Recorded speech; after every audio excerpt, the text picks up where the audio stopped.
ఇటలీలోని సిసిలీలో మంచుతో కప్పబడ్డ mount Etna అనే అగ్నిపర్వతం విస్ఫోటనం చెందింది.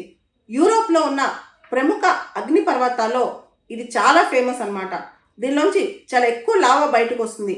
చుట్టుపక్కల స్థానికులందరూ ఆ ప్రాంతాలు ఖాళీ చేసి వెళ్ళిపోయారు.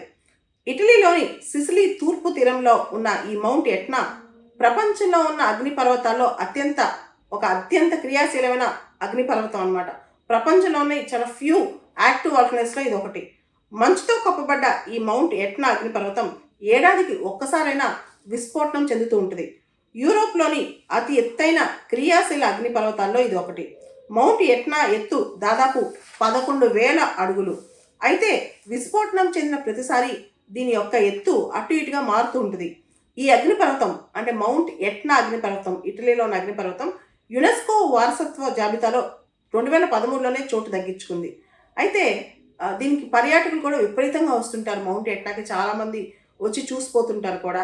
ఎట్నా ఏడాదికి సగటున 14 మిల్లీమీటర్లు అంటే 0.55 అంగుళాల చొప్పున మధ్యధరా సముద్రం వైపు కదులుతున్నట్టు శాస్త్రవేత్తలు గుర్తించారు. ఎట్నా అనేది ప్రసిద్ధ పర్యాటక ప్రాంతం కూడా. ఈ అగ్నిపర్వతాన్ని ప్రధానంగా దీనికి దాదాపు 5 బిలాలు ఉన్నాయి, అంటే 5 ఓపెనింగ్స్ ఉన్నాయి. 1669లో 1669లో భారీ విస్ఫోటనం ఒకటి వచ్చి దాదాపు ఈ అగ్నిపర్వతం చుట్టుపక్కల 20,000 మంది చనిపోయారంట.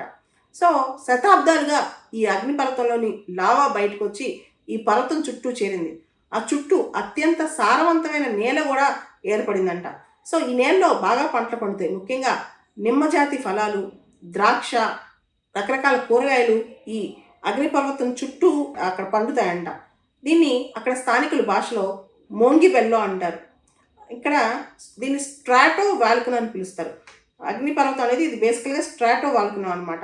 ఈ స్ట్రాటో వాల్కనో అంటే దీనిలో లేయర్స్గా లావా, యాష్, రాక్స్ అన్నీ సంవత్సరాల కొద్దీ ఏర్పడ్డాయి ఈ మౌంట్ ఎట్నాలో. ఇది కొనికల్ షేప్లో ఉంటుంది, కాస్త కొనికల్ షేప్లో ఉండే వాల్కనో అనమాట.